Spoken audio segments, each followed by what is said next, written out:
car show. 200 biji kereta car show. Kita ada konsep.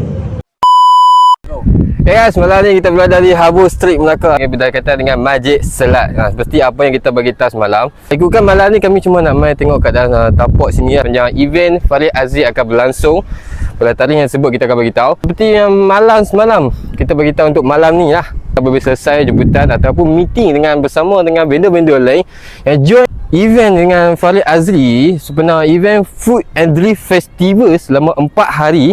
Dan apa yang kami mendapat tahu, Kopi Mamu dah agree untuk terpilih di sebagai lucky draw. Contohnya macam mana sepanjang pembelian ini harga RM5. Dan siapa yang beli dengan harga 2 bungkus yang kurang RM10 akan dapat 1 tiket lucky draw.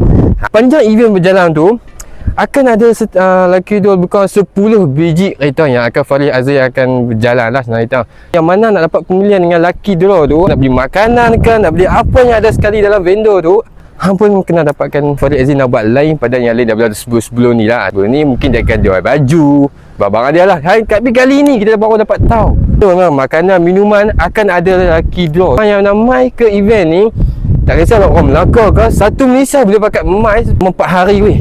10 biji kata. Lagi satu kita nak beritahu apa, sepanjang event tu berjalan bermula daripada 5, 6, 7, 8 selama 4 hari. So yang nak main tu kita kena remind betul-betul tarikh tersebutnya. Kalau kata apa tak main ni sebab dia event yang paling terbesar sekali untuk tahun 2026. So pakai main lah. Cung! This is Radio Remix.